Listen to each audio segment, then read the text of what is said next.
নমস্কার বন্ধুরা, কাকলিকে দুনিয়া চ্যানেলে তোমাদের সকলকে স্বাগত জানাচ্ছি। আশা করছি তোমরা সকলেই ভালো আছো, আমিও ভালো আছি। আজকে তোমাদেরকে যে গল্পটি পড়ে শোনাবো সেই গল্পের নাম বনকুঠি রহস্য, লেখক হরিনারায়ণ চট্টোপাধ্যায়। তাহলে বন্ধুরা গল্পটা পড়ছি। চিঠিটা পেয়ে রীতিমতো আশ্চর্য হয়ে গেলাম। বছর দশেক তো হবেই, মানে কলেজ ছাড়ার পর থেকে সুকুমারের সঙ্গে আর দেখা হয়নি। শুনেছিলাম ওড়িশার এক জঙ্গলে কাঠ কেটে চালান দিচ্ছে, ব্যবসায় বেশ দু পয়সা করেছে। কলকাতায় সে আসেই না। চিঠিতে লেখা, ভাই আমার বড় বিপদ, তুই আমাকে বাঁচা, যত তাড়াতাড়ি পারিস আয়। কটকে নেমে ট্যাক্সিতে সারানার জঙ্গলে চলে আসবি। আমার বাংলোর নাম বনকুঠি। যাকে জিজ্ঞাসা করবি সেই দেখিয়ে দেবে। আসিস ভাই, তোর আশায় রইলাম। ইতি সুকুমার। চিঠিটা পেয়ে খুব চিন্তায় পড়লাম। কী এমন বিপদ হতে পারে সুকুমারের? ব্যবসার জন্য যদি টাকার দরকার হয়েই থাকে, তাহলে আমি আর কি সাহায্য করতে পারি? আমার তো সামান্য চাকরি, একলা মানুষ, তাই কোনো রকমে চলে যায়। তবে কি ওখানকার মজুরদের সঙ্গে কোনো রকম গলমাল বাঁধল? তাহলেই বা আমি কি করতে পারি? যাই হোক, বিপদ যখন লিখেছে তখন একবার যাওয়া দরকার। অফিস থেকে 10 দিনের ছুটি নিয়ে বের হয়ে পড়লাম। কটকে নামলাম সন্ধে 6টায়। স্টেশনে অনেক ট্যাক্সি রয়েছে, কিন্তু সারানার জঙ্গলে যেতে কেউ রাজি নয়। যাকে জিজ্ঞাসা করছি সেই বলে যেতে 4 ঘন্টা লেগে যাবে, ফেরার সময় অত রাতে বিপদ আছে, খুব চিতাবাঘের উপদ্রব তো।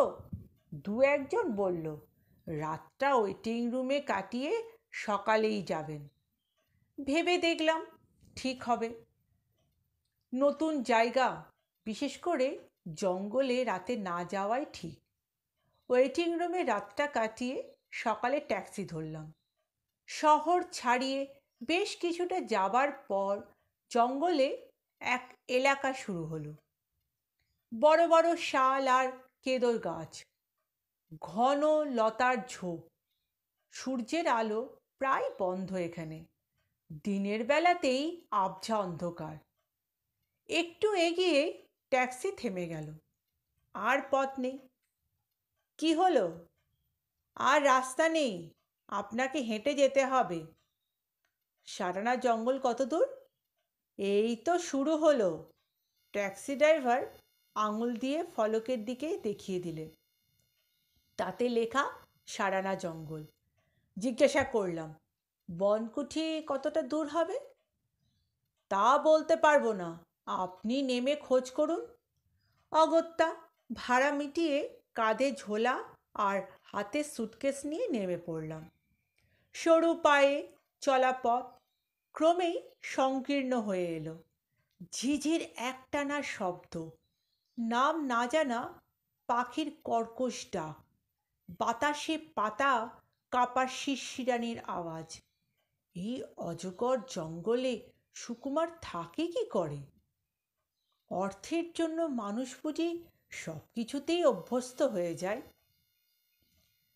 বেশ কিছুটা যাবার পর জন তিনেক কাঠুরিয়ার সঙ্গে দেখা হলো। সকলের হাতে কুড়াল, ঝুড়িগুলো টুপির মতন মাথায় পড়েছে। তাদের প্রশ্ন করলাম, বনকুঠি কোন দিকে? তারা নিজেদের মধ্যে কি একটা বলা বলি করল। কয়েকবার আমার আপাদমস্তক দেখলে।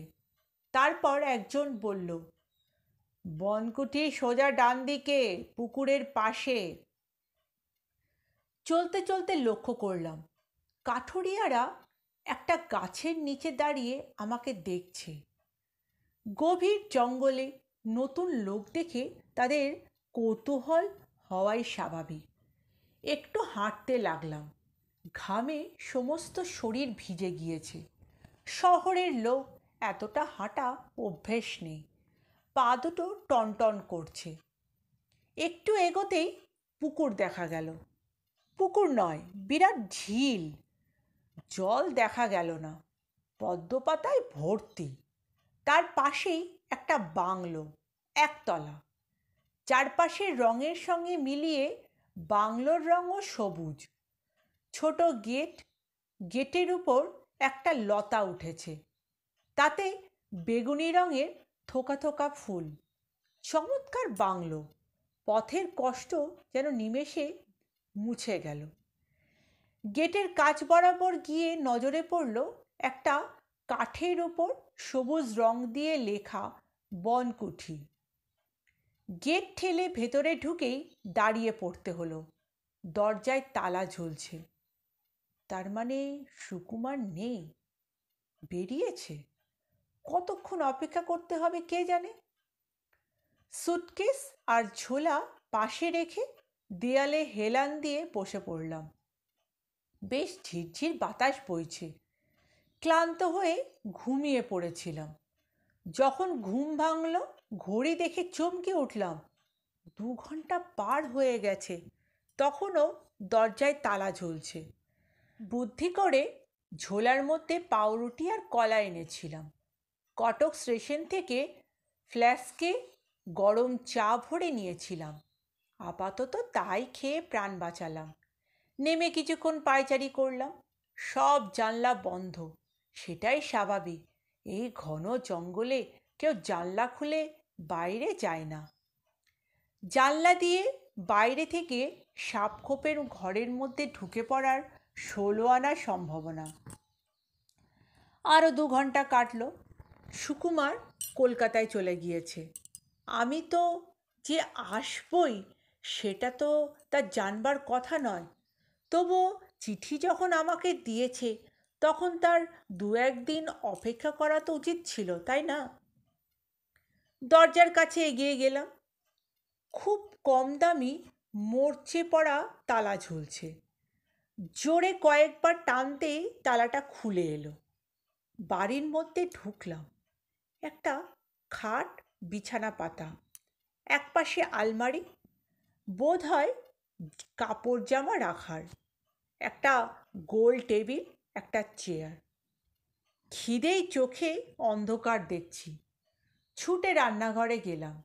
একটা জালে মিটকে খুলতেই দেখলাম চাল, ডাল, আলু আর ডিম রয়েছে। নিচে একটা স্টোভ। রান্নার করার অভ্যেস আমার ছিল। একসঙ্গে চাল ডাল চড়িয়ে দিলাম। তার মধ্যেও আলু দিলাম। 2টো ডিমও ভাজলাম। খাওয়া সেরে নিলাম। সুকুমারের জন্য খিচুড়ি আর ডিম ভাজা আলাদা করে রেখে দিলাম। তারপর সোজা শুয়ে পড়লাম বিছানায়। কতক্ষণ ঘুমিয়েছিলাম জানি না। খুটখাট শব্দ হতেই উঠে বসলাম। দরজার ওপারে বিশ্রী একটা মুখ দেখা গেল। খোঁচা খোঁচা কাঁচা পাকা দাড়ি, খুদে লাল চোখ, পরনে ছেঁড়া শার্ট আর প্যান্ট। চেঁচিয়ে উঠলাম, কে? লোকটা ভিতরে এসে বলল, আপনি কে? বাড়ির মধ্যে ঢুকলেনই বা কী করে? তার কথার উত্তর না দিয়ে বললাম, তুমি কে আগে সেটা বলো। আগে আমি এ বাড়ির দেখাশোনা করতাম। রান্না, বাসন মাজা, ঘর ঝাড় দেওয়া, এইসব। আমি সুকুমারের বন্ধু। সুকুমার কখন আসবে? আমি ভোর থেকে তো অপেক্ষা করছি। লোকটার ভাঙাচোরা মুখে বিস্ময়ের রেখা ফুটে উঠল। 2টো চোখ বিস্ফারিত। আমার আপাদ মস্তক চোখ বুলিয়ে নিয়ে বলল, কে আসবে? বাবু? মরা মানুষ কি ফিরে আসে? কথাটা কানে যেতেই লাফিয়ে বিছানা থেকে নেমে পড়লাম। কে মরা মানুষ? কি যাতা বলছো? আপনি শোনেননি কিছু? নিজের দোষে বাবু মরণ ডেকে আনলো যে।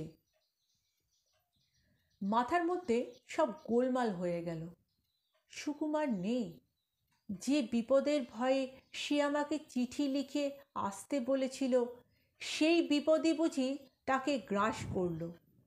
আমার কি আসতে দেরি হয়েছে? কি লজ্জা! বন্ধুর প্রাণ বাঁচাতে পারলাম না।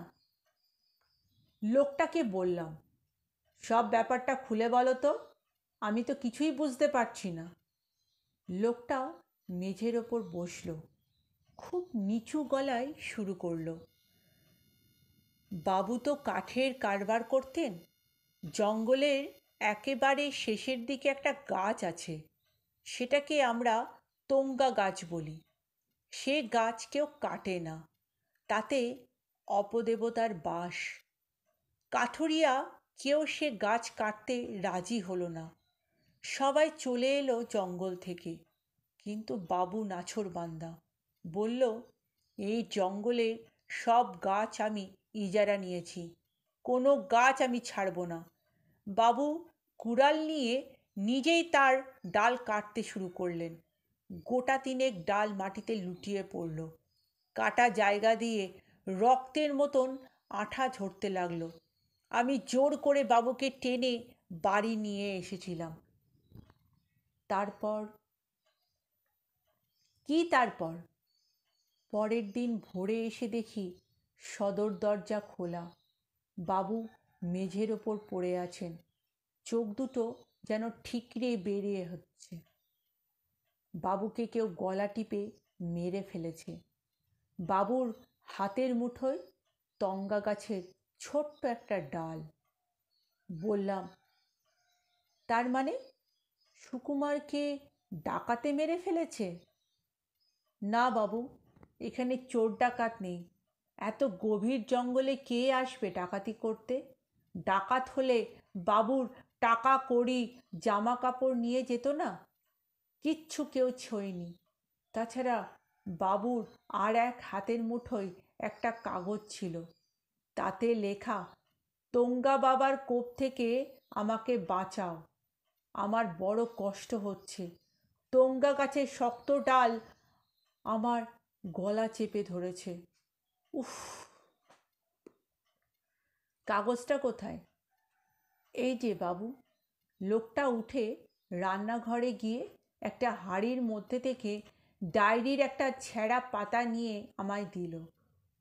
লোকটা যা বলেছিল সেই সবই কাগজে লেখা রয়েছে, সুকুমারেরই হাতের লেখা।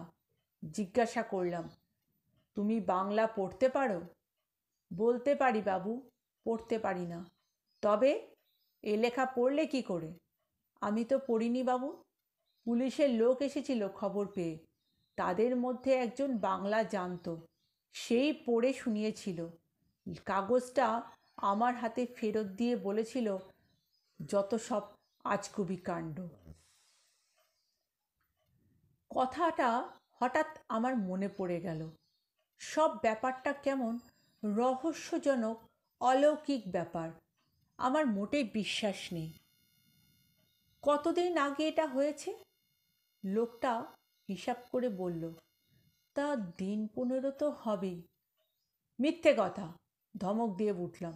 দিন 5 আগে সুকুমার আমাকে চিঠি দিয়েছিল। এই দেখো সে চিঠি। পকেট থেকে পোস্টকার্ডটা লোকটার দিকে এগিয়ে দিতেই সে চমকে উঠল। পোস্টকার্ডে একটা আঁচড়ও নেই, কেবল লাল লাল ছোপ। সেটা দেখে আমি চমকে উঠলাম। সুকুমারের গলায় যে ধরনের লাল দাগের কথা বলা হয়েছে, অনেকটা বুঝি সেই ধরনের। তো বন্ধুরা, কেমন লাগলো আমার এই গল্পটি? যদি ভালো লাগে কমেন্ট করে অবশ্যই জানিয়ে দিও।